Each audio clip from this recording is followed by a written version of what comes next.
ओम शांति। एक बार फिर से जोर से कहेंगे और बहुत प्यार से चेहरे पे मुस्कुराहट लाते हुए ओम शांति।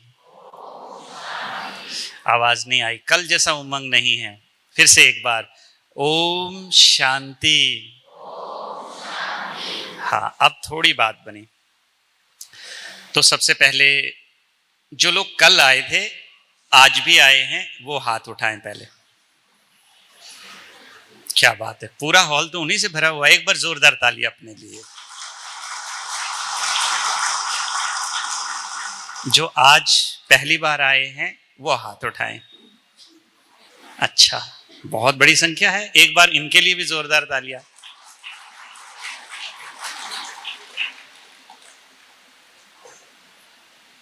तो जैसे कि आप सब लोग जानते हैं कि हमारा जो टॉपिक था कल, जीवन को कैसे आसान बनाएं, तो उसके दो पहलुओं को हमने कल समझा। एक था कि जीवन में हमारे जीवन को दुखद बनाने का कारण क्या क्या है, जीवन को मुश्किल बनाने के कौन कौन से कारण हैं, और लास्ट में फिर हम निवारण की बात कर रहे थे कि जीवन को कैसे हम आसान बना सकते हैं। लास्ट तक पहुंचते पहुंचते इतना तो जरूर आपको समझ में आया होगा कि जीवन हमारा सरल होगा या मुश्किल होगा, ये तीन बातें तय करती हैं। एक तो हमारी सोच, जीवन में जो भी घट रहा है उसके प्रति मेरी सोच। दूसरा, मेरी वाणी, जब भी कुछ घटता है उस समय मेरी वाणी किस प्रकार की रहती है, संयम वाली है या आउट ऑफ कंट्रोल में चला जाता हूं। और तीसरा, मेरी आदतें। ये तीन ही कारण कल हमने जाने। उसमें या तो हमारी मानसिकता थी, या तो हमारी वाचा थी, या फिर हमारा जो हमारी हैबिट बन चुकी है, आदतें बन चुकी हैं, वो दुख का कारण थी। और चार बड़े बड़े कारण हमने कल जो है जीवन को दुखद बनाने के सुने और समझे। पहला कारण कौन सा था?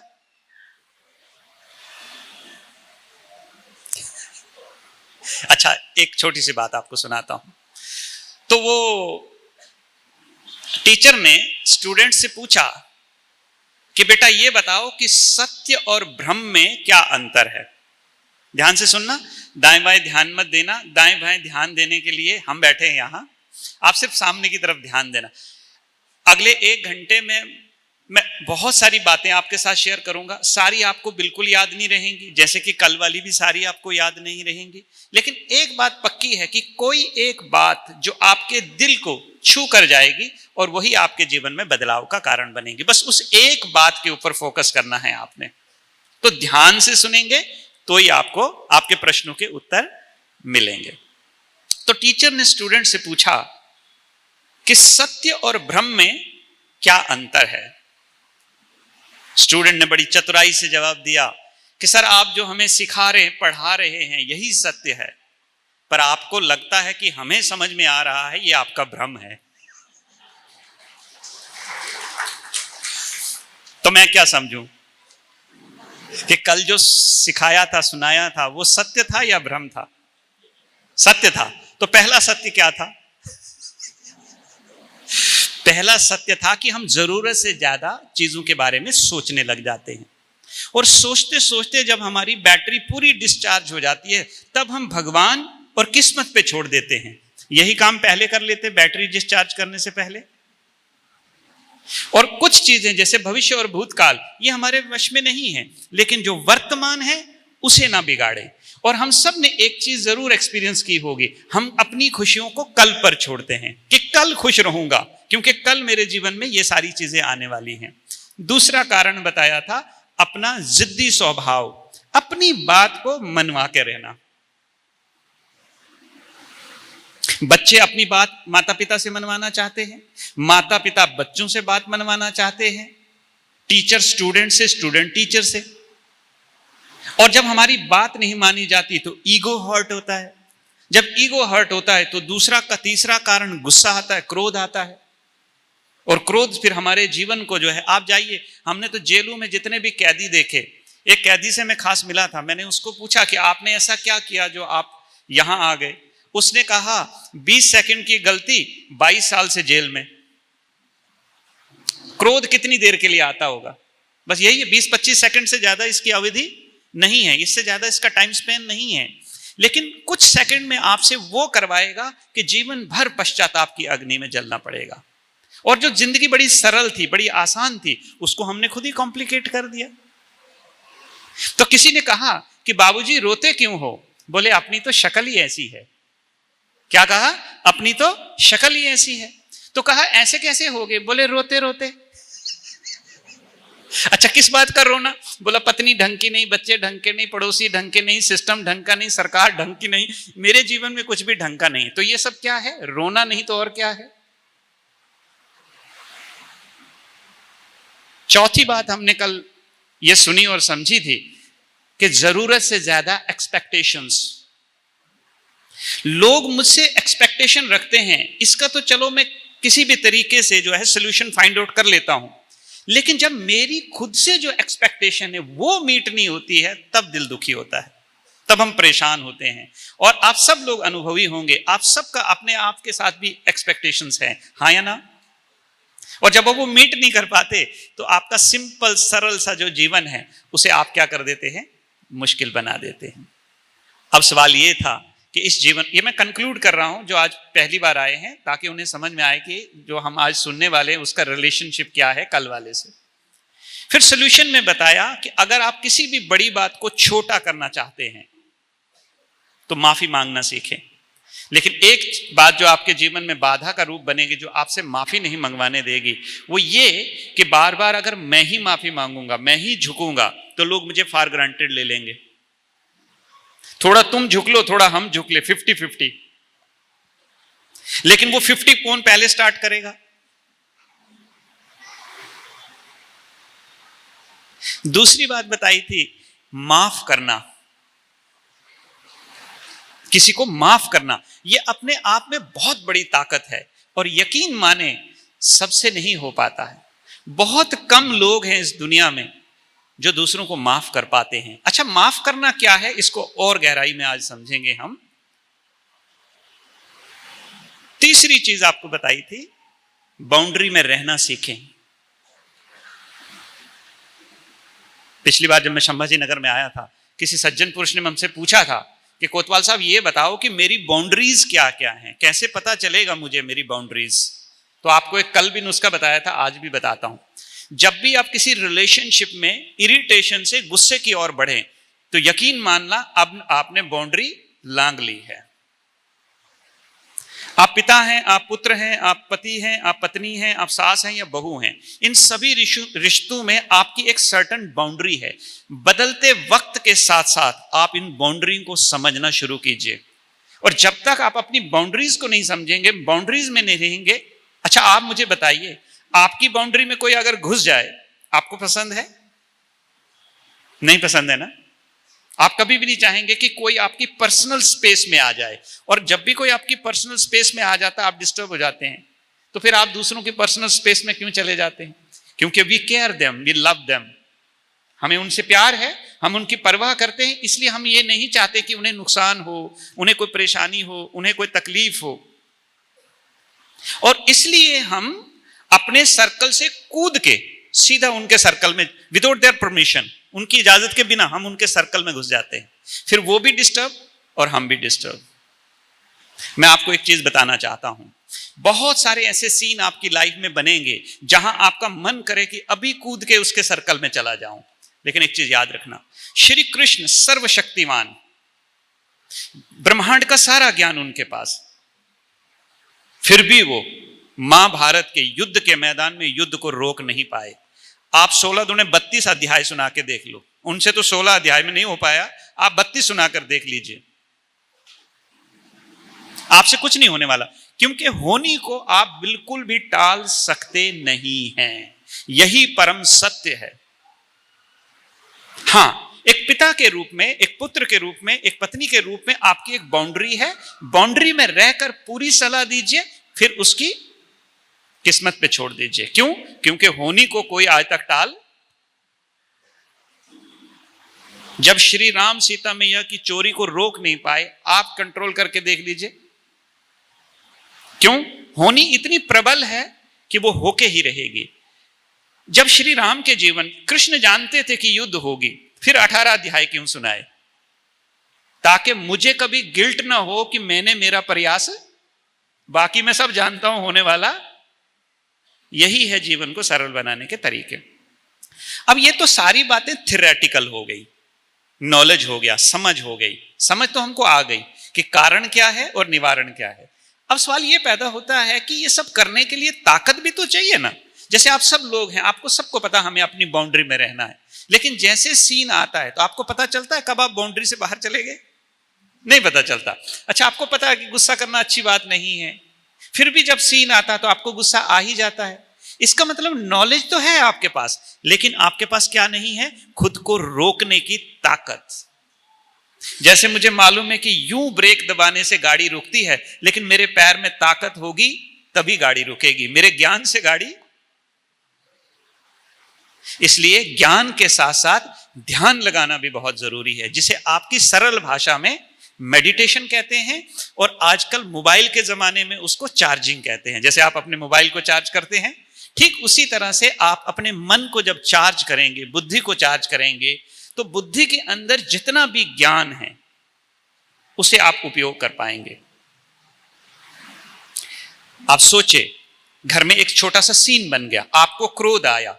Physics, chemistry, biology, mathematics, civil engineering, mechanical engineering, aeronautics engineering, mechatronic engineering, ऐसी कौन सी इंजीनियरिंग की किताब है जो उस गुस्से के टाइम काम आती है? आपका एकेडमिक और आपका professional education becomes zero with in a second, जैसे ही गुस्से का वो सीन इमर्ज होता है। तो वहां पर कौन सी चीज काम करती है? There you need a power. वहां आपको बल की आवश्यकता है, और वो बल जो है वो केवल ध्यान लगाने से ही प्राप्त होता है।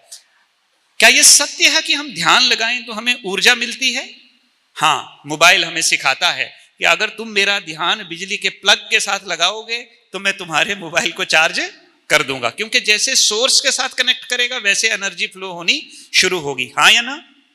इसी तरह जैसे हम परमात्मा के साथ अपने आप को जोड़ेंगे तो परमात्मा में वो शक्तियां हैं, जैसे आप उसके साथ जोड़ेंगे वैसे ही वो ताकतें, वो शक्तियां आपके भीतर आनी शुरू हो जाएंगे। What is the logic behind this? चलिए एक एक्सपेरिमेंट करते हैं। 1 मिनट के लिए आप अपने उस परम शत्रु को याद करिए जिसको देखने से ही आपके अंदर नफरत की भावना पैदा होती है। 1 सेकंड के लिए मानस पटल पर उसका चेहरा लाइए। अब देखिए, जैसे ही आपने उस व्यक्ति को याद किया, आपने इमोशनली कनेक्ट किया उसके साथ। फिजिकली तो आप यहां बैठे हैं ना, कैसे कनेक्ट हुए? इमोशनली। लेकिन रिस्पॉन्ड फिजियोलॉजिकली होगा। गूज़बम्प रेज होंगे, क्रोध आएगा, हार्ट आपका पल्स रेट बढ़ जाएगा, बहनें होंगी तो रोने भी लग पड़ेंगी कि 25 साल पहले मेरी सास ने मुझे ऐसा कहा था, आज भी मुझे याद है। तो जब आप किसी नेगेटिव सोर्स के साथ कनेक्ट करते हैं तो एक फिजियोलॉजिकली एक एनर्जी फ्लो होती है और आपका फिजियोलॉजिकल रिएक्शन आपको दिखता है। अब दूसरा, ऐसे किसी व्यक्ति का चेहरा सामने लाइए जिसे आप बहुत मोहब्बत करते हैं, या जिसने आपको बहुत दुखद समय में मदद करी हो। अब देखो, फिर आप इमोशनली कनेक्ट हुए, लेकिन आपके चेहरे की मुस्कुराहट तो फिजियोलॉजिकल है ना। तो मन जिसके साथ जुड़ेगा, नेगेटिव सोर्स के साथ जुड़ेगा तो नेगेटिव एनर्जी आएगी, पॉजिटिव सोर्स के साथ जुड़ेगा तो पॉजिटिव एनर्जी आएगी। इसी तरह एक तीसरा सोर्स है जिसका आपको शायद इतनी समझ नहीं होगी, उसे कहते हैं डिवाइन सोर्स। और उस डिवाइन सोर्स के साथ जब आप कनेक्ट करेंगे तो एक डिवाइन ऊर्जा आपके जीवन में आएगी। आजमाया हुआ है, मुझ पे विश्वास मत करना, अगले 3 से 4 दिन इसकी प्रैक्टिस करना, करवाएंगे हम आपसे। वो प्रैक्टिस करना और देखना, आपकी लाइफ में प्रैक्टिकल एक्सपीरियंस होता है तो कंटिन्यू करना, नहीं तो ओम शांति। ठीक है, मजबूरी तो है नहीं हमारी। अब आते हैं हम शक्ति के ऊपर। शक्ति कहां से मिलेगी वो भी हम चर्चा करेंगे, और कौन कौन सी शक्तियां हमें जीवन में, पारिवारिक जीवन, व्यवसायिक जीवन या हमारा निजी जीवन, इन तीनों, प्रोफेशनल लाइफ, पर्सनल लाइफ और आपकी सोशल लाइफ, इन तीनों लाइफ में अगर आपको एट पार भी अगर परफॉर्म करना है, एट पार भी अगर आपको परफॉर्म करना है, तो आपके जीवन में ये चारों की चारों शक्तियां होनी बहुत बहुत जरूरी हैं। गरीब हो, अमीर हो, काला हो, गोरा हो, इंडियन हो, पाकिस्तानी हो, जर्मन हो, लंदन हो, जिस मनुष्य ने ये फिजिकल कॉस्ट्यूम धारण किया है उस मनुष्य को ये चारों के चारों शक्तियां चाहिए ही चाहिए। दुर्भाग्य ये है कि इनमें से एक भी हमारे पास नहीं है। मैं आपको लिस्ट बताता हूं, अगर आप में कोई ऐसा बैठा जो कहे कि हाँ मेरे में है, तो आप बताना। इन चारों के बिना जीवन में काम बिल्कुल चलेगा नहीं। लेकिन दुर्भाग्य ये है, सीन ये है कि एक भी शक्ति हमारे अंदर नहीं है। अच्छा, कौन सी शक्तियां हैं ये? पहले मैं लिस्ट बताता हूं, फिर हम बाद में इसकी गहराई में जाएंगे। पहली शक्ति है सहन करने की शक्ति, पावर टू टॉलरेट। बहनें जरा सास का चेहरा सामने ले आए, बहू का चेहरा सामने ले आए, हस्बैंड का चेहरा, पड़ोसी का चेहरा ले आए, हालातों का चेहरा सामने ले आए, बॉस का चेहरा, भाई लोग खास करके। आज सुबह कोई मुझे बता रहे थे बॉस बहुत टॉक्सिक है, चेहरा सामने ले आइए। क्या टॉलरेट कर पाते हैं हम, सहन कर पाते हैं? तो हमारे अंदर सहन करने की ताकत नहीं है। चाहिए कि नहीं चाहिए? चाहिए तो हाथ उठाइए। अच्छा, आधे से ज्यादा तो कंफ्यूज ही हैं। नहीं, हाथ उठाने में भी कोई आपको ताकत चाहिए। अच्छा, दूसरी है समा लेने की शक्ति। अब अच्छा, इन दोनों में अंतर क्या है? बहुत बारीक अंतर है, सहन करना और समाना। सहन करना माना किसी ने कुछ बात कही, मजबूरी थी, सहन कर लिया, लेकिन उस बात को मैं समा नहीं पाया हूं। आज भी मानस पटल पर वैसे की वैसी तरोताजा है। 10 साल पहले हस्बैंड ने कुछ कहा था, 10 साल पहले बॉस ने कुछ कहा था, 10 साल पहले पड़ोसी ने कुछ किया था। सहन तो किया क्योंकि वो बहुत ताकतवर था, लेकिन उसकी उस हरकत को, उसके कर्म को मैं आज तक अपने भीतर समा, और पता नहीं कितने सारे दर्द, कितने सारे दुख आज भी दिल में तरोताजा ऐसे ही पड़े हैं, समा नहीं पाए। जब जब समय मिलता है तब तब वो दुख, वो दर्द अपना स्वरूप ले लेते हैं। कितने लोग हैं जिनके अंदर समाने की ताकत है? बहनें समा लेती हैं, लेकिन साथ साथ में रो भी लेती है, इसको समाना नहीं कहते हैं। तीसरी ताकत है सही और गलत को परखने की ताकत। हमेशा परखने के समय दिल और दिमाग के अंदर बहुत युद्ध चलेगी। दिल कुछ और कहेगा, दिमाग कुछ और कहेगा। दिल कहेगा चली जाऊं, दिमाग कहेगा सब बर्बाद हो जाएगा। तो दोनों के बीच में क्या होगा? युद्ध होगा। छोड़ दूं, निकल जाऊं, बस बहुत हो गया है, बहुत करके देख लिया, अब और सहन नहीं होता है। दिल कुछ कहेगा, दिमाग कुछ कहेगा। हमेशा अपने आप को चौराहे पे पाओगे। चौथी है निर्णय करने की शक्ति। अच्छा, जब आप परख ही नहीं पा रहे हैं सही क्या है, गलत क्या है, तो निर्णय क्या लेंगे? फिर तो निर्णय हमारा राम भरोसे।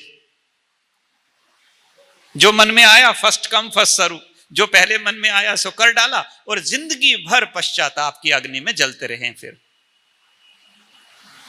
अब बताइए, ये चारों की चारों शक्तियां किसके पास हैं? सहन करने की शक्ति, समाने की शक्ति, परखने की शक्ति और निर्णय करने की शक्ति। फिर पांचवी एक और है, अगर टाइम मिला तो वो भी चर्चा करेंगे। अच्छा, किस किस को चाहिए? जिस जिसको चाहिए हाथ उठाइए, फिर आज का नुस्खा हम आपको बताएंगे। बहुत सारे लोग आज भी कंफ्यूज हैं, 2 दिन के सेशन के बाद भी। इसका मतलब यह है कि हम लाइफ के प्रति उतने सीरियस, सजग नहीं हैं। आपके कुछ हाथ उठने से मुझे एक कहानी याद आई। बीच में एक व्यक्ति, एक नौजवान टहल रहा था, तो एक कुत्ते के चिल्लाने की आवाज उसे आई। धीरे धीरे उस आवाज की ओर बढ़ता गया। जैसे जैसे नजदीक पहुंचता गया, उसे समझ में आने लगा कि कुत्ता कहीं नजदीक में ही है। तो जैसे वो नजदीक पहुंचा तो उसने क्या देखा कि कुत्ता एक बेंच के ऊपर बैठा हुआ है, लकड़ी का एक तख्ता जैसा है, उसके ऊपर बैठा हुआ है, और वहां बैठे बैठे चिल्ला रहा है। और मालिक बगल में जो है स्लीपिंग चेयर पे बड़ा रेस्ट मोड में बैठा हुआ है। तो ये व्यक्ति ने कहा कि भाई साहब, आपका कुत्ता जो है वो रो रहा है, परेशान है, तो आप कुछ इसका करते क्यों नहीं? बोले, आप अपनी वॉक पे ध्यान दीजिए, इसका काम यही है करना, ये रोज ही ऐसा करता है। तो बोले, ऐसे कैसे करता है? कोई तो कारण होगा तब तो करता है। बोले, कारण है ना। बोले, क्या कारण है? बोले, जिस फट्टे पे बैठा हुआ है ना, उसमें एक कील लगी हुई है, उस कील के ऊपर बैठा है, वो कील इसे चुभ रही है, इसलिए रो रहा।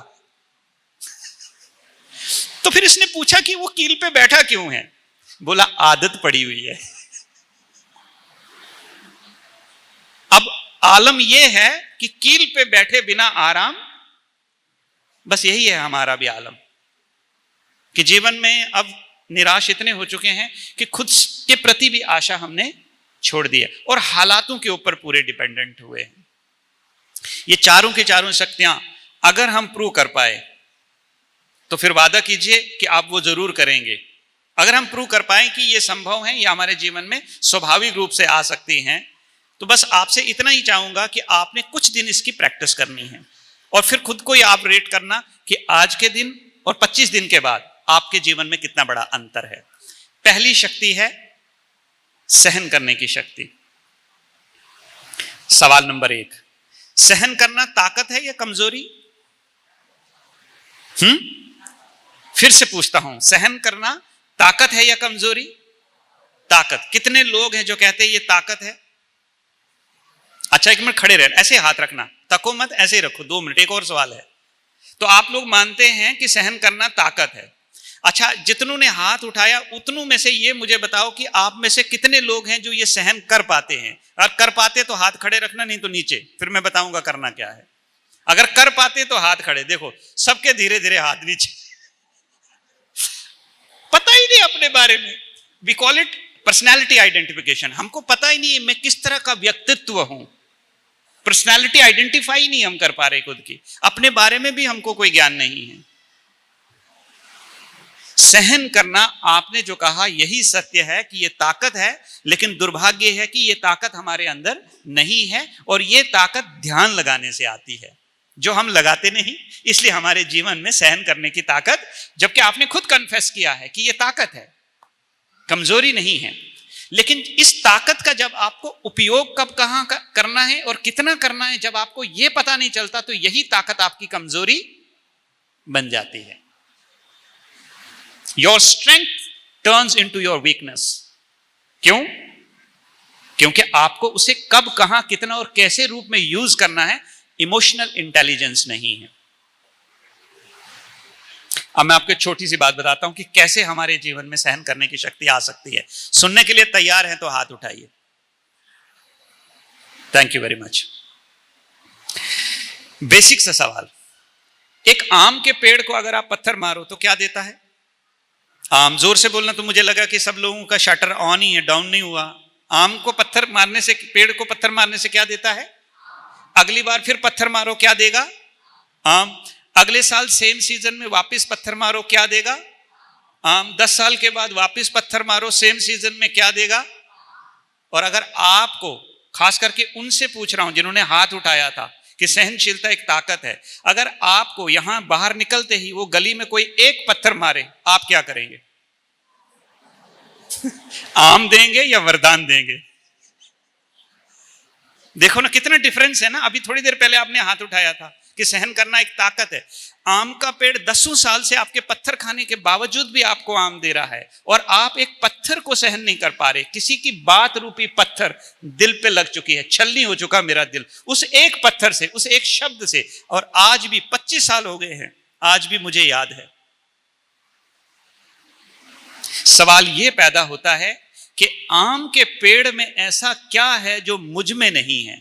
और विटंबना देखिए, लगाया किसने? आपने। तो हमने कहावत सुनी थी कि जिसकी रचना इतनी सुंदर वो खुद कितना, हाँ तो खुद कितना डिस्टर्ब है वो। उसकी रचना में सहनशीलता और वो खुद बहुत डिस्टर्ब है। सवाल पैदा होता है कि आम के पेड़ में ऐसा क्या है? आप कहेंगे विवेक नहीं, गलती है। आप कहेंगे कि इतना दिमाग नहीं, आप कहेंगे कि उसमें कोई सोच समझ नहीं, गलत। इस धरती पे लिविंग या नॉन लिविंग थिंग्स हो, उनकी भी सेंसेशन होती है, हमको पता नहीं चलता, बस इतना ही फर्क है। अब सवाल यह है कि अगर आम के पेड़ में भी इतनी समझ है, तो मैं अनुभव सुनाऊंगा हमारी बहनों को, थोड़ा अलग लगेगा। हमारा एक सेंटर था, उस सेंटर में एक बड़ का वृक्ष था। तो वो बड़ के वृक्ष में क्या होता, पत्ते झड़ते तो बहनों को दिन में 4 बार झाड़ू लगाना पड़ता, तो परेशान हो जाती। आंगन में ही था वो बड़ का पेड़, तो जब वो झाड़ू लगाती तो अनकॉन्शियसली, कॉन्शियसली नहीं करती थी, अनकॉन्शियसली झाड़ू लगाते लगाते कहती, ये बड़ के पेड़ ने हमको परेशान कर रखा है, दिन में 4-4 बार झाड़ू लगाना पड़ता है। वो बहन जी ने अपना अनुभव सुनाया स्टेज पे कि 4 सालों में पूरा का पूरा वृक्ष पूरी तरह से सूख गया। अच्छा, जब वो सूखा तब हमें रियलाइज हुआ कि हम इसके बारे में झाड़ू लगाने के टाइम ऐसा सोचते थे, कहीं ऐसा तो नहीं कि हमारी सोच की वजह से ये पूरा सूख गया है। अब वेरीफाई कैसे करें? तो बहन जी ने अपना अनुभव सुनाया कि मैं सुबह 4 बजे जब अमृत वेले के समय ध्यान के लिए उठती थी तो इसी बड़ के पेड़ के नीचे बैठ करके ध्यान करती थी। 2 साल के बाद उसी बड़ के पेड़ के अंदर वापस पत्ते आने शुरू हुए। Where is the difference? अब मैं आम के पेड़ के पास आता हूं, इसका मतलब उसमें भी सेंस है।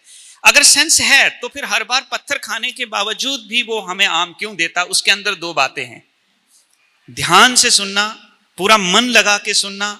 इस हॉल से जब बाहर जाओगे, आप जिस सेटअप में आए थे, मेरा आपसे वादा रहा, आप उस सेटअप से वापस नहीं जाएंगे। आपका सेटअप चेंज हो जाएगा। बस मुझे इतना ही चाहिए, आपने आजू बाजू में बिल्कुल ध्यान नहीं देना है। कोई आवाज आ रही है उसकी तरफ ध्यान नहीं देना, पूरा ध्यान आप सिर्फ अगले आधे पौने घंटे के लिए मेरी तरफ दीजिएगा। हो सकता है आज आपका जीवन बदल जाए। बस इतना काम कीजिएगा। आम के पेड़ के अंदर 2 चीजें हैं। जिस दिन आपके अंदर वो आ जाएंगी तो आप वो सारे काम कर सकते हैं जो आम का पेड़ भी नहीं कर सकता। पहली चीज, आम के पेड़ को मालूम है पर्पस ऑफ बीइंग, मैं इस दुनिया में क्यों आया हूं, ये क्लैरिटी है उसे। पर्पस ऑफ बीइंग जो है वो उसको मालूम है कि मैं इस धरती पे इसलिए आया हूं कि जड़ों से, मिट्टी से कुछ लेना है, उसको आम का रूप देना है और पत्थर खाने पे लोगों को देना है। और इसी काम के लिए मैं यहां, ये आम मेरे मिट्टी से लिए हैं, पत्थर खाने पे देने हैं। ये क्लैरिटी है उसको। हमारा मामला उल्टा है। हमको क्या कहते हैं? मेरा तो मेरा, पर तेरा भी, इसलिए तकलीफ यहां है। तो पहली सीख, आप जब इस दुनिया में आए थे कुछ लाए नहीं थे, और जिस दिन जाएंगे, जितना भी आपके बदन पे लगा हुआ है, इसमें से कोई चीज डिसाइड कर ली है कि ये वाली तो पक्का, तो आपका ना कुछ था ना आपका कुछ है। ये केवल भ्रम है हमारा। इसलिए राजस्थान में अगर कभी चले जाओ ना, तो वहां जब डॉक्यूमेंटेशन होती है, रजिस्ट्री होती है लैंड की, तो उस पर लिखा रहता है ये संपत्ति सरकार की है, आप केवल उपभोक्ता है। लेकिन उपभोक्ता का मामला क्या है? भोक्ता भोक्ता मालिक बन जाता है। फिर मेरा तो मेरा, पर तेरा भी मेरा। तो आम के पेड़ में वो सेंस नहीं है। वो कहता मैं आया किस लिए हूं? दूसरों के लिए मेरा जीवन है। दूसरी बात जो इससे भी ज्यादा महत्वपूर्ण है, ध्यान से सुनेंगे सब लोग पीछे। आम का पेड़ जिस मिट्टी से पैदा हुआ है, जीवन काल उसी से जुड़ा रहेगा। बस एक काम कर लीजिए, एक जेसीबी ले आइए, उसे उखाड़ लीजिए और बाजू में रख दीजिए।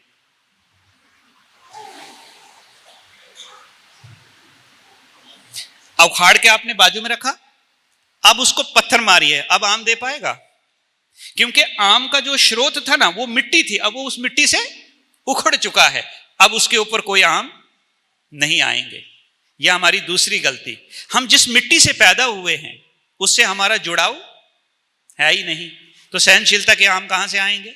वही कल वाली बात, मंगेरी लाल के हसीन सपने। ऐसा तो होगा नहीं ना। The law of paying price says that whatever you wish in your life, you have to pay for that. आप जीवन में जिस चीज की अपेक्षा रखते हैं उसके लिए आपको कुछ ना कुछ पे तो करना पड़ेगा। In terms of your time, in terms of your effort, in terms of your energy. किसी भी रूप में आपको जो इच्छा जीवन में रखी है उसके लिए आपको श्रम करना पड़ेगा। मंगेरी लाल के हसीन सपने तो बिल्कुल भी नहीं है। तो पहला काम, हमें अपने जीवन का उद्देश्य मालूम होना चाहिए। अब देखिए, ये बल्ब किस लिए? यहां पर जोर से बोलिए। लाइट के लिए। किसके लिए? पंखा किसके लिए है? हवा के लिए। ठीक है। कुर्सी किसके लिए है? बैठने के लिए। ये पानी किसके लिए है? आप इस दुनिया में किस लिए है? देखो, पूरी सभा में किसी के पास जवाब नहीं है इस सवाल का। इसका मतलब we all are confused characters. ऐसे प्राणी कंफ्यूज हैं हम। हमारा पर्पस क्या है इस दुनिया में आने का? बस भेड़ चाल, जो हमारे दादा परदादा, लक्कड़ दादा, टक्कड़ दादा, जितने भी दादा थे वो जो कर रहे थे, बस वही हम सारे करते आ रहे हैं। Nobody knows where you are going and why you are going. See, 2 लोग जो है ना वो दौड़ रहे थे। तीसरे ने देखा, बोले क्यों दौड़ रहे? बोले नहीं मालूम। तुम भी दौड़ो, नहीं तो पीछे रह जाओगे। पीछे तो हम रहना नहीं चाहते, तो 3 दौड़ रहे थे। जब 3 दौड़ रहे थे, आगे 2 खड़े थे, उनको लगा न जाने क्या पाया है, इसलिए दौड़ रहे हैं। पूछा भाई क्या पाया? बोले नहीं मालूम, तुम भी दौड़ो नहीं तो पीछे रह जाओगे। अब 5 हो गए, 5 को मालूम नहीं है दौड़ क्यों रहे। इस तरह से सारे के सारे इस कारवां में हम सब दौड़ रहे हैं, लेकिन इस दुनिया में किस लिए आए हैं पता ही नहीं। तो अगर सहनशीलता जीवन में चाहिए तो पहला ये आपको मालूम होना चाहिए कि मेरे जीवन का इस दुनिया में आने का उद्देश्य क्या है। दुनिया की कोई भी सीमा, कोई भी हाइट आप छू लो, दैट इज नॉट सक्सेस। यहां आने से पहले एक लड़का कॉलेज में पढ़ता है, वो बड़ा डिप्रेशन में है। मैंने उससे पूछा बेटा तेरे डिप्रेशन का कारण क्या है? बोले मेरे सारे साथी लोग आगे निकल गए हैं। मैंने कहा आगे मतलब कहां? बॉम्बे, दिल्ली, मद्रास, चेन्नई, कलकत्ता, कहां निकल गए हैं? कौन से आगे? उसके पास उसका जवाब नहीं था। यहां कोई आपसे आगे नहीं है, सब आपके अगल बगल में ही है, सिर्फ केवल आपको लग रहा है। क्यों? क्योंकि आपने अपने आप से आगे किसी को यूं मान लिया है कि उसने वो चीज छू ली है, मेरी छूनी बाकी है। ऐसा बिल्कुल भी नहीं है। जिसकी शादी हुई है वो भी दुखी है, जिसकी नहीं हो रही है वो भी दुखी है, ठीक है, और जिसकी कभी नहीं होने वाली है वो भी। तो शादीशुदा जीवन कोई दुख और सुख का खेल थोड़ी है, ये तो केवल मन का खेल है सारा ना। जिसकी पढ़ाई नहीं हुई वो दुखी है, पढ़े लिखे वैसे परेशान है कि उसके मार्क्स ज्यादा आ गए, मेरे कम आ गए, वो वैसे डिप्रेशन में है। मैंने आईआईटी में गोल्ड मेडलिस्ट को अपने जीवन में प्रैक्टिकली काउंसलिंग में देखा, बच्चा पूरी तरह से क्रैश हो गया। एक एक्सपेक्टेशन कि मेरा भाई मुझसे थोड़ा कम लायक था, वो आज फेसबुक में बहुत बड़ी कंपनी में बहुत बड़ी सैलरी पे काम कर रहा है, और मेरी सैलरी केवल 3 लाख महीने की है, केवल 3 लाख। उसको मालूम नहीं है कामगार चौक पे ऐसे भी लोग हैं जो दिन में केवल 500 रुपए दिहाड़ी मिलती है, वो भी बड़ी मुश्किल से, महीने में कम से कम 15 दिन ही काम मिलता होगा। ऐसे लोग भी इस दुनिया में ढेरों हैं जिनकी कोई गिनती नहीं है। तो पहली चीज है सहन करने की शक्ति। ध्यान लगाओगे तो जीवन में आएगी, दूसरा और कोई तरीका नहीं है। दूसरा समाने की शक्ति। कभी कभी हम मजबूरी में पत्नी को, पति को, पड़ोसी को, बॉस को, सिस्टम को सहन तो कर लेते हैं, लेकिन उनकी बात को हम समा नहीं पाते। समाने के लिए जगह भी तो चाहिए ना, और जगह हमारे पास है ही नहीं। छोटा सा हमारा दिल है, ऊपर से बहुत सारी हमने उसमें बातें भर ली हैं, अब एक नई बात आ गई है, उसके लिए जगह नहीं है, तो क्या कर लेते हैं? परेशान हो जाते हैं। नहीं करना चाहते हैं तो भी हो जाता है हमसे। चिल्लाना नहीं चाहते, गुस्सा नहीं करना चाहते, इरिटेट नहीं होना चाहते, परेशान नहीं करना चाहते, लेकिन ना चाहते भी हमसे हो रहा है, क्योंकि हम समा नहीं पा रहे उस चीज को। आपको मैं एक दूसरी चीज बताता हूं, प्रकृति से सीखे। सागर में एक दिन हजारों थैलियां डोमेस्टिक वेस्ट, इंडस्ट्रियल वेस्ट, हर प्रकार का वेस्ट अल्टीमेटली कहां डंप होता है? लेकिन अगर आपके घर के सामने आपका पड़ोसी खाली एक दिन कचरे की थैली गेट के सामने धर दे, तो पूरी महाभारत रचने की क्षमता है, और एक भी अध्याय काम नहीं करेगा। सही है? अब सवाल है कि एक थैली, किसी का एक शब्द मैं क्यों नहीं समा पा रहा हूं? कैपेसिटी भी तो होनी चाहिए ना। अब सवाल है कि जो सागर है वह कैसे समा लेता है? उसमें आखिर ऐसा क्या है जो हम में नहीं है? फिर वही 2 बातें, वो 2 बातें अगर वापस हमारे अंदर आ जाए तो हम भी समा सकते हैं। पहली बात, सागर में एक गुण है, अगर आप उसमें कोई भारी चीज फेंक दो ना तो वो सीधी जाकर नीचे जमीन पे फेंक देता, अपने पास नहीं रखता। और अगर हल्की फुल्की बॉटल, कप, ऐसा कुछ अगर आपने दिया तो लहरों से आप ही को दे देता, और अपना हार्ट बिल्कुल एकदम क्लीन हार्ट है ना, भारी नहीं रखनी है और हल्की भी नहीं रखनी है। ये पहली चीज। दूसरी विशेषता उसके अंदर जो है वो ये है कि वो सोचता है मैं इतना विशाल हूं। हम इसको कहते हैं पोटेंशियल रियलाइजेशन, क्षमता का बोध। किसका बोध? क्षमता का बोध, कि उसको अपनी क्षमता का बोध है कि मैं इतना विशाल हूं कि 10,000, 50,000, 1 लाख थैली मेरे लिए हाथी के मुंह में राई का दाना डालने जैसे है। इसलिए वो उन सारी चीजों को क्या कर लेता है? एब्जॉर्ब कर लेता है। और हमारा दिल कितना है? इतना सा। ऊपर से आ रही हैं बातें, कहां अकोमोडेट करोगे?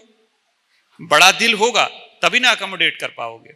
बस ये 2 काम आपने अपने जीवन में करना है। पहला काम, जीवन में कभी भी कोई ऐसा पत्थर, ऐसी परिस्थिति जो बहुत भारी है, आपसे सहन नहीं हो रही है, डिवोर्स हो सकता है, संबंध खट्टे हो सकते हैं, नौकरी जा सकती है, ऐसी बीमारी आ सकती है जिसकी आपने कभी कल्पना नहीं की होगी। यह है बड़े बड़े पत्थर जो आपसे सहन नहीं होंगे। तो आपका जो सागर है कहां रहता है? उसको दे दो ना, उसका तो आप कुछ कर ही नहीं सकते हैं ना। कर सकते हैं कुछ आप इसका? और हल्की फुल्की चीज, किसी ने इंसल्ट कर लिया, किसी ने हमको इग्नोर कर लिया, किसी ने हमको जो है रिस्पेक्ट नहीं दिया, ये तो हल्की हल्की चीजें हैं ना, ये उनको ही दे दीजिए।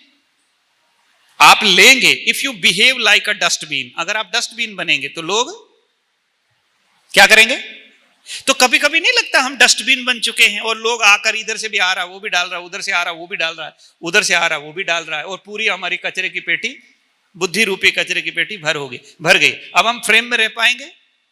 पीछे फ्रेम में रह पाएंगे? जब डब्बा पूरा भर गया तो यहां से बांस निकलेगी कि नहीं मुंह से? तो करना क्या है? पहली चीज, जो चीज आपको बहुत भारी लगे, जो लगे कि मुझसे कंट्रोल नहीं होगी, भगवान को दे दीजिए, क्योंकि आप उसका कुछ नहीं कर सकते हैं। और दूसरी बात, हल्की फुल्की चीजें रजिस्टर करनी ही नहीं है। क्यों? एक लाइन बोलता हूं, मेरे साथ रिपीट करना, दुख देना पाप है। जोर से बोलिए, दुख देना। मानते इस बात को तो हाथ उठाइए। अगर आप इस चीज को मानते हैं कि दुख देना पाप है, तो फिर एक बार फिर से मेरे साथ रिपीट कर लीजिए, दुख देना और दुख लेना महापाप है। दुख लेना, कभी कभी हम दुख देते नहीं है, लेकिन इसमें हमारी बहनें बड़ी एक्सपर्ट है, ले लेती है। पति का भी ले लिया, बच्चों का भी ले लिया, रिश्तेदारों का भी ले लिया, और पूरा दिल भर गया। अब यहां से वरदान ही वरदान निकल रहे हैं। हम सोचते हम ऐसे हैं क्योंकि भर ही गया, पेटी भर गई है, या तो कहीं खाली करो जा करके, फिर जो नजदीक है वहीं जाकर खाली करेंगे। दूसरी बात बताता हूं, अपना दिल बड़ा करें। कैसे कर पाएंगे? लेकिन मैंने कह लिया, आपने सुन लिया, कल से हो जाएगा? बिल्कुल भी नहीं। अपने दिल को कैसे बड़ा करेंगे? इसके लिए एक नुस्खा बताता हूं। शर्मा का बच्चा शर्मा होता है, शर्मा का बच्चा शर्मा होता है, गुप्ता का बच्चा, पटेल का बच्चा, और उसके बाद खान का बच्चा, और भगवान का बच्चा, है ना? तो हम किसकी औलाद है?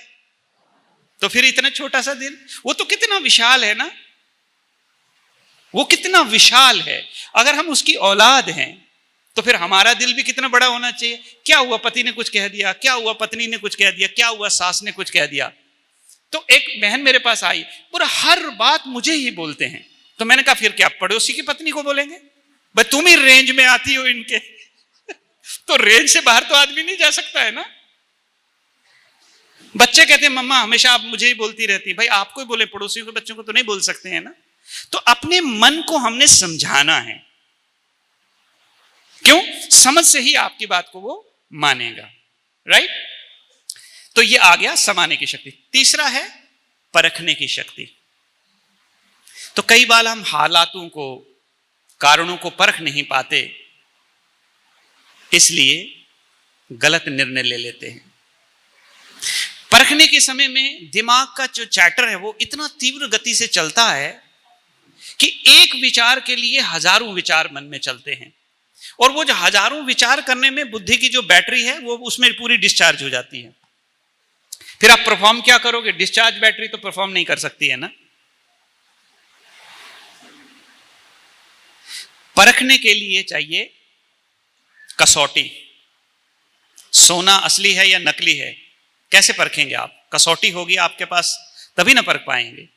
इसी तरह अगर हमारी आध्यात्मिक बुद्धि है तभी हम परिस्थिति को परख पाएंगे, नहीं तो हम उसके झांसे में कब बह जाएंगे हमें पता ही नहीं चलेगा।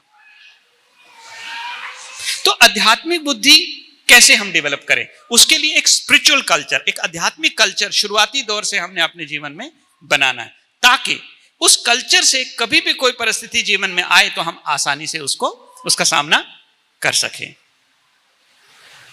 तीसरी चीज बताता हूं, जीवन में जब भी आप निर्णय लेंगे, ये छोटा हो, बड़ा हो या बुजुर्ग हो, ये तीनों के लिए लागू बैठता है। जब भी आप जीवन में निर्णय लें तो आपने कभी भी दिल का उपयोग नहीं करना है, दिमाग का उपयोग करना है। पूछे क्यों? दिल तो पागल है, इसलिए सच में पागल है। क्यों? भावनाओं से बहता है। तुमने मुझे ये कहा, मैं अब तुमको दिखाता हूं। क्योंकि भावनाओं से ऑपरेट, बुद्धि कहती है ऐसा काम मत करना, बुद्धि क्या कहती है ऐसा काम मत करना, दिल कहता नहीं छोड़ूंगा नहीं। तो दिल और दिमाग की हमेशा युद्ध चलती है। जब भी आप किसी भी इमोशन, किसी भी भावनाओं के एक्सट्रीम फ्लो में हैं, एक चीज याद रखना, उस समय आपने कोई भी निर्णय लेना नहीं। अब इमोशन क्या हो सकता है, या तो नफरत या फिर मोहब्बत। अगर आपने नफरत में कोई निर्णय लिया तो भी आपको उसका फल खाना पड़ेगा, और अगर आपने प्रेम में बह करके कोई निर्णय कर लिया, जो आजकल यंगस्टर्स खास करके करते हैं, तो भी आपको जीवन में उसका फल जरूर खाना पड़ेगा। आप मुझे बताइए कि जब आप बहुत कंफ्यूज हैं तब आप सही निर्णय ले पाते हैं, या जब आप बहुत शांत हैं तब आप सही निर्णय ले पाते हैं, है ना? लेकिन जब आपके जीवन में कोई चीज घटित होगी ना, आप शांत नहीं होंगे, आप अशांत हो जाएंगे, और उस अशांत वातावरण में जब भी आप निर्णय लेंगे, जिंदगी भर उसका पश्चाताप आपको करना पड़ेगा। ये मेरी गोल्डन लाइन आपने याद रखनी है। कभी भी भावों के प्रभाव में आकर कोई निर्णय नहीं लेना है। मन बहुत बड़ा विचित्र प्राणी है। ये डिसीविंग लैंग्वेज समझता है। डिसीविंग लैंग्वेज माना धोखा देने वाली भाषा। धोखा देने वाली भाषा क्या? मान लो आपको किसी पे गुस्सा आया, मन को कहो इसको कल नहीं छोड़ूंगा। कब नहीं छोड़ूंगा? अब आपने मन को क्या कर लिया? धोखा दे दिया। उसको ये बताया कि कल लपेटेंगे इसको। अब कल तक उसको खुद ही समझ में आएगा कि मैं कहां खड़ा था इस सीन में। इमीडिएट जो रिएक्शन आप देते हैं ना, उसी का दुख आपको जीवन भर जो है मनाना पड़ता। और आप सब लोग अनुभवी हैं। समय का अभाव है मेरे पास, नहीं तो और इसकी गहराई में जाता। इसकी एनाटॉमी को हम समझते हैं कि कैसे हमारा मन ट्रिगर होता है। तो कभी भी किसी भी एक्सट्रीम इमोशन में हमने कभी भी कोई भी निर्णय नहीं लेना है, वरना उसके परिणाम के लिए, उसकी इंप्लीकेशन के लिए हमें हमेशा तैयार रहना पड़ेगा। और जब जब आपने किया है उसका अनुभव तो आप सबके पास है ही। ऐसा नहीं है कि मैं जो कह रहा हूं उसके आप अनुभवी नहीं हैं। अच्छा, मान लीजिए कभी जीवन में आप बहुत कंफ्यूज हैं, बच्चे को पढ़ाई में एडमिशन दिलानी है, शादी करनी है, घर चेंज करना है, या कोई भी एक बहुत बड़ा जिंदगी का फैसला लेना है, तो कैसे लें? जब भी फैसला लेना हो, दो बातें याद रखना। कितनी बातें? भूल मत जाना। दो बातें याद रखना। पहली, जब दिमाग काम ना करे, पूरा शटर डाउन हो जाए, एकदम मतलब बत्ती गुल हो जाए दिमाग की, तो एक बात सोच करके निर्णय ले लेना कि जो हुआ वो भी अच्छा, जो हो रहा है वो भी अच्छा, और जो होगा वो भी अच्छा। अब आप कहेंगे ऐसे कैसे? मेरे पास हजारों केसेस हैं ऐसे। एक कैदी यहां आने से 2 दिन पहले वॉक पे था मेरे साथ, 1 साल जेल काट के आया है। 1 साल पहले भी वो मेरे पास आया था। तो वो बार बार सोचता था अगर मैं पकड़ा जाऊंगा तो मेरी जेल की जिंदगी क्या होगी, हमेशा रोएगा। मैं उसको हर संडे वॉक पे लेके जाया करता था। एक ही बात पक्की कराता था, जब आप किसी भी चीज के बारे में अत्यंत सोचेंगे उसका रिजल्ट 0 हो जाएगा। माना ये होगा फिर क्या होगा, अच्छा ये होगा फिर क्या होगा, ये होगा फिर क्या होगा, ये होगा, बोले बाद में कुछ नहीं होगा, 0 हो गया ना। जब वो जेल से छूट के आए तो मैंने उनको पूछा अब बताइए, बोले आपके एक एक शब्द को मैंने जेल में याद किया कि जेल जाने तक पीड़ा थी, जेल में फिर आराम ही आराम था। और मेरी आध्यात्मिक जीवन की जो उन्नति है वो जेल में ही हुई, क्योंकि और कोई काम। अब आप देखिए, लाइफ में सारी अपॉर्चुनिटी रैप होके नहीं आएंगे, तोहफे के रूप में नहीं आएंगी, कभी कभी परिस्थिति के रूप में भी आएंगी। You need to identify them. ठीक है? तो पहली चीज, जो हुआ वो भी अच्छा, जो हो रहा है वो भी अच्छा, और जो होने वाला वो भी अच्छा। कूद जाओ, ज्यादा सोचो मत। अब क्यों?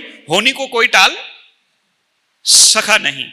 मान लीजिए ये सोच करके आपने जब फैसला ले लिया, अच्छा नहीं हुआ तो? सवाल यह है कि सोचा तो मैंने सही, लेकिन सही नहीं हुआ तो फिर plan B. Now what is plan B? तो मैं आपको एक रतन टाटा जी की एक लाइन बताता हूं, वो याद रखनी है, आपने हमेशा याद रखनी है। और यहां पर कोई नुक्कड़ पे पानी पूरी बेचने वाले की लाइन नहीं है। ये भारत के उस सक्सेसफुल आदमी की लाइन है जिसने अपने जीवन में 42 साल के अनुभव के बाद ये लाइन कही। तो रतन टाटा जी ने जब जैगवर और रेंज रोवर कंपनी खरीदी तो पूरे भारत ही नहीं पूरे विदेशों में उनकी बहुत मतलब जो है क्रिटिसिज्म हुआ कि आपने ये फेलियर कंपनीज को क्यों अडॉप्ट किया। उसके पीछे एक कहानी में उसकी डिटेल में नहीं जाऊंगा, मैं शॉर्ट में बताना चाहूंगा। ये एटीट्यूड आपने अपने जीवन में रखना है, सक्सेस आपके पीछे पीछे घूमेगी। और मैं उसी प्रिंसिपल पे चलता हूं खुद भी। तो रतन टाटा जी को जब इंडियन मीडिया की एक लेडी ने पूछा कि सर आपने इतना गलत निर्णय कैसे लिया, रॉन्ग डिसीजन क्यों लिया और कैसे लिया, तब रतन टाटा साहब ने एक शब्द कहा था कि मैं रतन टाटा जीवन में किसी भी निर्णय को सही और गलत नहीं मानता, मैं केवल निर्णय लेता हूं, मैं केवल निर्णय लेता हूं, अगर सही निकला तो उसकी मर्जी मान लेता हूं। क्या? अगर सही निर्णय निकला तो उसका धन्यवाद करता हूं, उसकी मर्जी मानता हूं, और अगर सही नहीं निकला तो सही करने की औकात रखता हूं।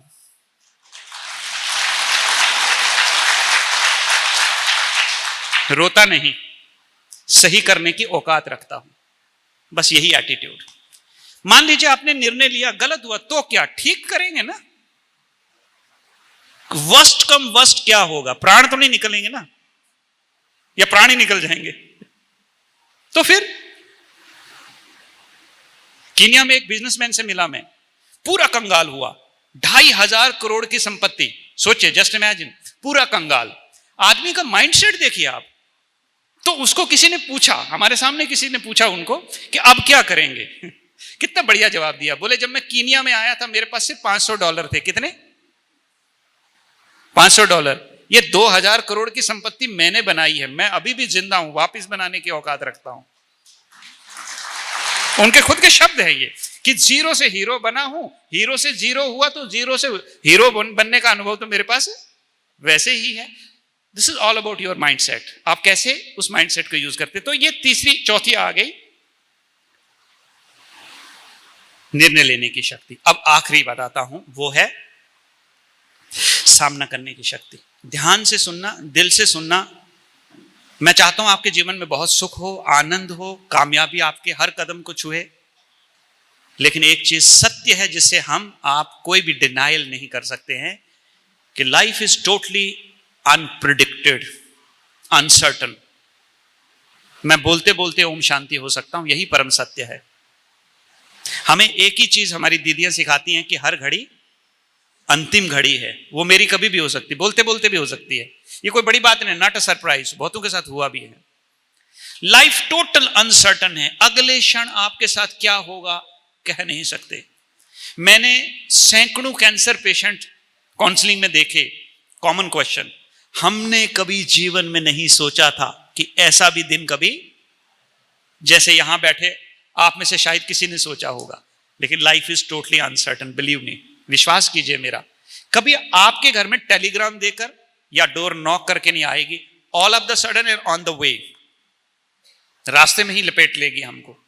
हमें अपने आप को तैयार करना है। कल हमने एक छोटी सी लाइन आपको बोली थी जिसके ऊपर आपने ताली भी बजाई थी कि हमारे हालात बड़े नहीं, हमारी परिस्थितियां बड़ी नहीं, हमारी तैयारी बहुत छोटी है। क्योंकि हम ये मान करके बैठे हैं कि 100 इयर्स का वीजा साइन हुआ है ऊपर वाले के साथ। तो सीता कहती थी जो कल करना सो आज कर, जो आज करना सो अभी के अभी कर। हमारी सीता कुछ अलग ही बोलती है, वो कहती है जो आज करना है वो कल कर, जो कल करना वो परसों, इतनी भी क्या जल्दी है जब पड़े हैं अपने पास बरसों। आत्मा सीता यही कहती है ना, हम तो यही कहते हैं इतनी भी क्या जल्दी, कर लेंगे।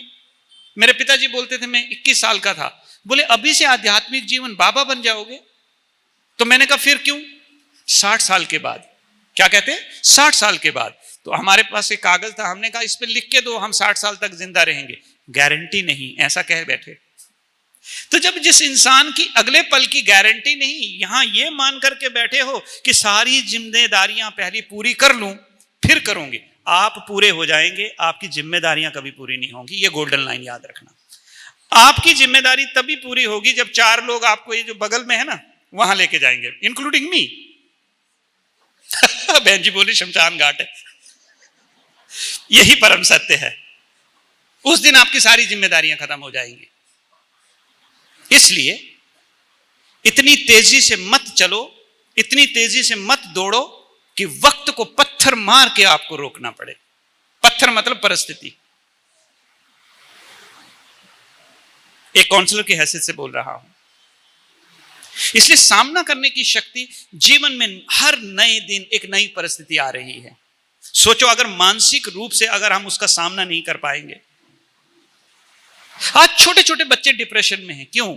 सामना नहीं कर पा रहे। हमने उनको ऐसी एम्बियंस, ऐसा माहौल देके रखा है कि हमने बहुत पीड़ा झेली है। हमारे बच्चे शुड बी ओवर प्रोटेक्टेड, उनको जीवन में कोई तकलीफ नहीं होनी चाहिए। अभी एक छोटा सा जर्क लगता है तो बच्चा डिप्रेशन में चला जाता है। मैं कहता हूं give them difficult time, let them suffer, let them ruin, लेकिन जब वो वापस बाउंस बैक करेंगे ना, उनको जिंदगी में कभी आपकी जरूरत नहीं पड़ेगी, कभी भी जरूरत नहीं। और मां का कांधा कब तक ढूंढोगे? कब तक आप कांधे का सहारा दोगे? इंडिपेंडेंट बनाइए ना, झेलने दीजिए तकलीफें। जब वहां से बाउंस बैक करेंगे, रिफॉर्म होकर के बाहर आएंगे। ओवर प्रोटेक्ट करना, ओवर शील्ड करना, ओवर उनको जो है फैसिलिटेट करना, ये गलत चीज है। सामना करने की शक्ति, लोगों का तो हम डट के कर रहे हैं सामना, वो नहीं, परिस्थितियां, आने वाली परिस्थितियां, उनका सामना। और मेरा यकीन मान लीजिए, एक काउंसलर की हैसियत से बता रहा हूं, आने वाले 25 साल इससे 4 गुना और विकराल होंगे। Are you ready? क्या आप तैयार हैं उसका सामना करने के लिए अभी से? या फिर आप ये सोच रहे हैं कि जिस दिन आएगी उसी दिन देख लेंगे? Not possible. तो ये जितनी भी पांचों की पांचों शक्तियां हमने देखी, इन पांचों की पांचों शक्तियों का एक ही स्रोत है, वो है ईश्वर। जब तक आप उस स्रोत के साथ नहीं जुड़ोगे तब तक आपको वो मिलेगी नहीं। Anybody is doctor here by profession? अच्छा, यू आर डॉक्टर, राइट? तो madam, my first question is to you. आप मुझे ये बताइए कि विटामिन डी अगर मुझे चाहिए तो मुझे कहां बैठना पड़ेगा? सनलाइट में। क्या मैं ट्यूबलाइट में नहीं बैठ सकता हूं? वो भी तो लाइट है, वाइट है, सन जैसी दिखती है। नहीं ना, बैठ जाइए। Because the tube light is not the right source of vitamin D. आपको सन के साथ ही कनेक्ट होना पड़ेगा। मैं क्या कहना चाहता हूं कि अगर आपको जीवन में सुख चाहिए, शांति चाहिए, सहन करने की शक्ति, परखने की शक्ति, निर्णय करने की शक्ति, तो उसी सूर्य के साथ कनेक्ट करना पड़ेगा। ज्ञान सूर्य वहीं से मिलेगी। There is no any other alternate. और दूसरी बात मैडम, विटामिन सी का काम विटामिन डी कर सकती है? नहीं ना। वही चीज है कि हमारा जो सांसारिक ज्ञान है, जो हमारा भौतिक ज्ञान है, वो अपना काम करेगा और आध्यात्मिक जो ज्ञान है वो अपना ही काम करेगा। आध्यात्मिक जीवन अपना काम करेगा। जब तक आप इन दोनों का बैलेंस नहीं बनाएंगे तब तक आप जीवन में कभी भी कंफर्टेबल नहीं रहेंगे। यही परम सत्य है और यही मेरा अनुभव कहता है। आपको जीवन में शांति चाहिए, सुख चाहिए, आनंद चाहिए, यू हैव टू इन्वेस्ट। आपको इन्वेस्टमेंट करनी ही पड़ेगी उसमें। तो शक्तियों की बात तो यहां तक समझ में आ गई। अब सवाल यह है कि शक्ति जिससे मिले उसके बारे में भी थोड़ा सा कुछ समझ लें कि वो कौन है, कहां रहता है, कैसा है। तो एक सवाल पूछता हूं आपसे, जोर से आवाज दीजिएगा, मन की आवाज दीजिएगा, आजू बाजू वाले की सुन के नहीं दीजिएगा, जो आप सोचते हैं समझते हैं वो आवाज दीजिएगा। हमने सुना है कि सबका मालिक, हाँ आप भी जानते हैं। तो हमने सुना है कि सबका मालिक एक है, लेकिन आपने जो कहा और जो बाहर चल रहा है, क्या इन दोनों से मैच हो रहा है? सबके अपने अपने भगवान हैं, सबके अपने अपने स्थान हैं, और आप सबने मिलके एक ही आवाज में एक ही शब्द कहा था कि सबका मालिक। अब आपके जो शब्द है और आपके जो कर्म है दोनों मैच कर नहीं रहे हैं। Where is the difference? सवाल है कि अंतर कहां है। अंतर समझने के लिए मैं आपको एक कहानी सुनाता हूं। एक धोबी था। कौन था जी? धोबी। उसके पास एक तोता था जिसका नाम था गंगाराम। जरा ध्यान से सुनना आप इसको। पीछे बहने आवाज आ रही है? आवाज आ रही है सभी को पीछे? हाँ। तो तोते का नाम था गंगाराम। तो गंगाराम की क्या फितरत थी कि धोबी जब भी कपड़े धोए तो गंगाराम नल पे बैठे, और नल पे बैठ करके ये धोबी जो है इसको इरिटेट करे। तो धोबी जब इरिटेट होता तो उसको कहता कि गंगाराम नल पे बैठना गलत बात है। क्या कहता धोबी?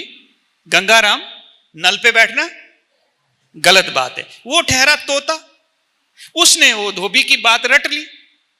और नल पे बैठा बैठा गंगाराम हर आने जाने वाले को कह रहा है कि गंगाराम नल पे बैठना। अब गंगाराम को यह नहीं मालूम कि मैं ही वो गंगाराम हूं और मैं जो कह रहा हूं इसका मतलब ही। क्या आपको नहीं लगता हमारी हालत भी वही गंगाराम जैसी है कि सबका मालिक, लेकिन उसका पता ही नहीं कि इस शब्द का मतलब। गंगाराम जैसी हालत होगी ना हमारी कि सबका मालिक एक है। अगर एक है तो प्रश्न उठना चाहिए इतना सब परपंच क्यों है फिर? जैसे एक पिता के अगर 4 पुत्र है तो चारों पुत्रों से पिता का नाम पूछो तो एक ही बताएंगे, हाँ या ना?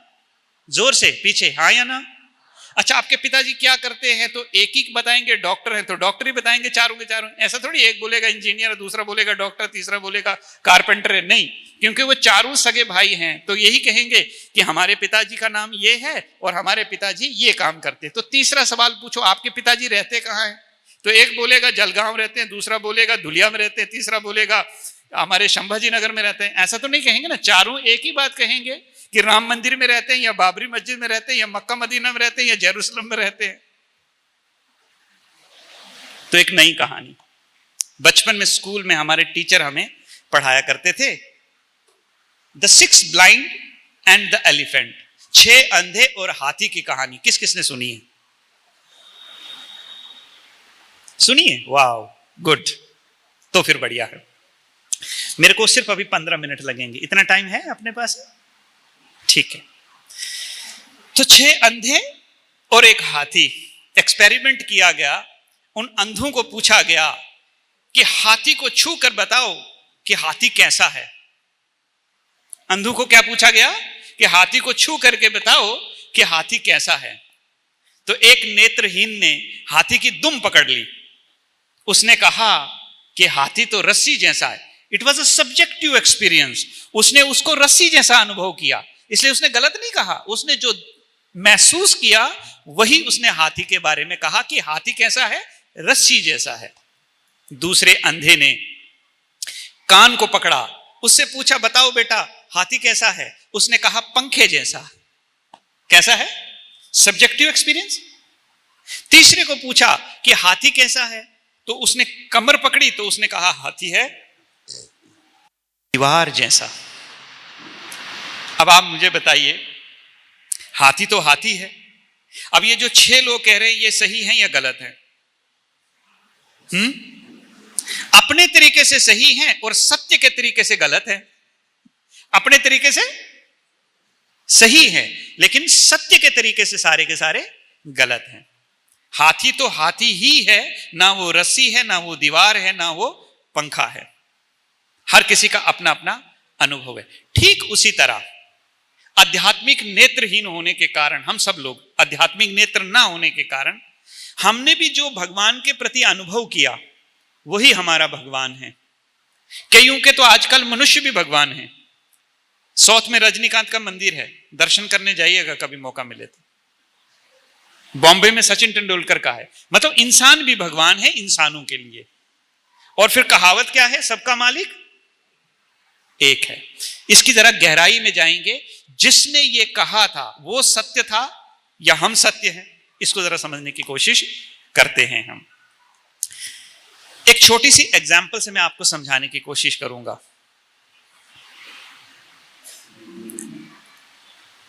इस दुनिया में ना 4 प्रकार के आत्माएं हैं, 4 प्रकार के कैरेक्टर है। रादर कैरेक्टर समझते हैं आप 2 मिनट के लिए, आत्मा नहीं समझते हैं। 4 प्रकार के रोल मॉडल्स हैं। एक है मनुष्य आत्मा। हम इस हॉल में जितने बैठे हैं हम सब उस कैटेगरी में आते हैं और हमारी संख्या करीबन 750-800 करोड़ है। ये 1 नंबर की कैटेगरी। दूसरे हमसे थोड़े ऊपर कैटेगरी, वो है धर्म गुरु। जैसे आप देख रहे हैं गौतम बुद्ध, गुरु नानक, महावीर, स्वामी, हमसे थोड़े ऊपर लेवल के थे, उन्हें कहा जाता है धर्म आत्मा। उनसे ऊपर एक और है जिसे हम कहते हैं देव आत्मा। और वो धर्मात्मा कितने? 6 हैं बड़े बड़े। आदिदेव शंकराचार्य, गौतम बुद्ध, महावीर, स्वामी, प्रॉफिट मोहम्मद और जीसस क्राइस्ट। ये आगे धर्मात्मा। उसके बाद उनसे ऊपर एक और है जिसको हम कहते हैं परम आत्मा। मनुष्य आत्मा 800 करोड़, धर्म आत्मा 6-7 लोग, देव आत्मा 33 करोड़। हिंदू धर्म के अनुसार कितने देवी देवता हैं हमारे? 33 करोड़। और चौथी जो है परमात्मा वो एक ही है। इसीलिए हमने कहा सबका मालिक। अब बात कहां पर आके अटक गई कि किसी ने मनुष्यों के साथ अच्छे अनुभव किए गुरु के रूप में, इसलिए उन्होंने मनुष्यों को भगवान मान लिया। किसी ने धर्म गुरुओं से अच्छे अच्छे अनुभव जीवन में पाए, उन्होंने धर्म गुरुओं को भगवान मान लिया। कहीं उन्हें देवताओं की पूजा की, भक्ति की, उन्होंने देवताओं को, किसी ने श्री राम को भगवान मान लिया, किसी ने श्री कृष्ण जी को भगवान मान लिया, किसी ने श्री गणेश जी को भगवान मान लिया। जिसने जिससे से जो जो अनुभव किया वो उन्होंने अपना भगवान मान लिया। पर हाथी तो हाथी है, सत्य कुछ और है। सत्य यही है कि इससे ऊपर एक और ताकत है जिसे हम कहते हैं परम आत्मा। अब इन चारों आत्माओं में एक मूल अंतर है। पहला अंतर, मनुष्य आत्मा, धर्म आत्मा और देवात्मा, ये सब लोग जन्म और मृत्यु के अनुभवी हैं। क्या है ये? इसलिए आपने राम जन्मभूमि भी देखी होगी और राम मृत्यु भूमि भी देखी होगी, कृष्ण जन्मभूमि भी देखी होगी और कृष्ण मृत्यु भूमि भी देखी होगी। तो देवात्मा, मनुष्य आत्मा और धर्मात्मा, सभी आत्माएं जो है जन्म और मृत्यु के चक्र में हैं।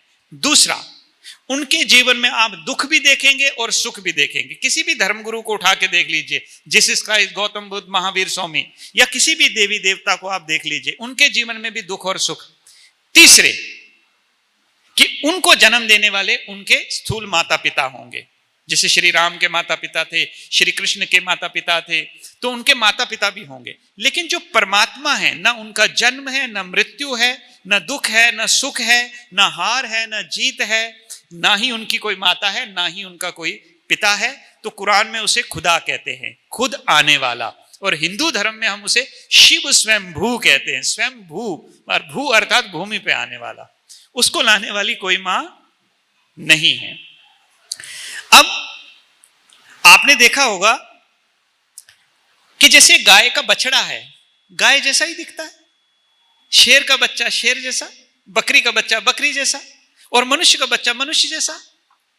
तो जैसे भगवान है, उसकी संतान भी वैसे ही होगी। तो आप जैसे देख रही हैं छोटे छोटे छोटे छोटे स्टार जो आप देख रहे हैं ना, ये हम सब आत्माएं हैं। और जो ऊपर में आप देख रहे हैं बड़ा वाला, वो है परमात्मा। उस परमात्मा के देवात्मा, धर्मात्मा और मनुष्यात्मा, हम सभी आत्माएं उसी परमात्मा की संतान हैं। अब देखो, एक छोटी सी एग्जांपल से आपको एक पूर्ण रूप की समझ आ जाएगी कि मान लीजिए आप ही आ जाइए इधर, आप आ गए तो 2 मिनट खड़े रहने। आप मान लीजिए कि अगर आपके जेब में 2000 की नोट तो भी नहीं चलती है ना, 500 की नोट चलती है। अगर 500 की नोट अगर आप छुट्टी करने मार्केट में चले जाओ तो आपको 200 की नोट, 100 की नोट, 50 की नोट, 10 की नोट, 5 की नोट, 1 की नोट मिलेगी। हाँ या ना? हाँ, ठीक है ना, मिलेगी मिलेगी। अब आप 200 की नोट छुट्टी करने जाएंगे तो आपको 500 की नोट मिलेगी नहीं, 100 की मिलेगी, 50 की मिलेगी, 20 की मिलेगी, 10 की मिलेगी और 1 की भी मिलेगी। हाँ या ना? ठीक है। अब 1 रुपए की नोट लेके जाओ तो ऊपर की डिनोमिनेशन मिलेगी नहीं मिलेगी ना। इस घटना से यह समझ में आता है कि हम लोग जो है ना, हम 1 रुपए की नोट हैं। हम जितने यहां बैठे हुए हैं, कितने की नोट है? हम 1 की नोट। हमारे जो धर्मगुरु है ना, वो 200 की नोट है, वो 100 रुपए की नोट है। उनकी वैल्यू हमसे ज्यादा है। और जो हमारे देव आत्मा है ना, वो सब 200 की नोट है। और जो परमात्मा है ना, वो 500 रुपए की नोट है। क्या समझ में आया? एक में ही सब कुछ, एक में ही सब कुछ समाया हुआ है। उस बड़ी नोट में सारी नोटें समाई हुई हैं। अब आपसे मैं एक सवाल पूछता हूं, आप में से कितने लोग हैं जो श्री रामचंद्र जी को आदरणीय, अनुकरणीय और सम्माननीय मानते हैं? कितने लोग हैं जो श्री राम को, श्री कृष्ण को आदरणीय, सम्माननीय, अनुकरणीय मानते हैं? सभी लोग। बाकी लोग क्या तकलीफ में हैं? हाथ नहीं उठा रहे हैं। अच्छा, मैं आपको बताता हूं। हमने घर में श्री राम की तस्वीर लगाई है, ठीक है, और पूरे दिन घर में सिर्फ रावण वाला कारोबार, इसको परेशान, उसको तंग, ये बोल दिया, वो बोल दिया, ये कर लिया। काम किसका चल रहा है? रावण का। तस्वीर किसकी लगाई है? राम की। अच्छा मुझे बताइए, राम कहां रहते थे? और रावण कहां रहते थे? नहीं, हमारे घर में दोनों साथ में रहते हैं। एक की तस्वीर और दूसरे की जीवन शैली। मुझे बताइए, ये श्री रामचंद्र जी का सम्मान है या ये उनका अपमान है? अब आप मुझे बताइए, क्या हम उनका सच में सम्मान करते हैं? तस्वीर की पूजा नहीं, आचरण करना है। तस्वीर की पूजा नहीं, आचरण करना है। बस केवल श्री राम जैसे अगर 2 गुण भी हमारे हस्बैंड के अंदर आ जाएं तो हमारी पत्नी सीता बनने में ज्यादा देरी नहीं लगेगी साहब। और रिवर्स है, ये बहनें बोल रही हमारा ही मतलब पक्ष ले रहे, रिवर्स है, आप सीता बन जाइए, राम वैसे ही मिलेगा आपको। बना बनाया राम नहीं मिलेगा, जो मिला है उसी को राम बनाना है, उसी के साथ राम बन करके चलना है। ठीक है, तो हम सबका मालिक एक ही है, वो है हमारे परम पिता शिव परमात्मा। इसलिए सत्यम शिवम सुंदरम आपने सुना होगा, सुना है ना? आपने कभी सत्यम रामम सुंदरम, सत्यम कृष्णम सुंदरम, सत्यम हनुमानम सुंदरम नहीं सुना होगा। सत्यम शिवम सुंदरम। सत्य क्यों है? था, है और हमेशा रहेगा। वही शिव मक्का मदीना में संगे अस्वद के रूप में है। वही शिव जो है अगर आप जापान में चले जाएं तो चिनकुन साकी के रूप में है। वही अगर आप देखें तो मक्का मदीना में जो है संगे अस्वद के रूप में है।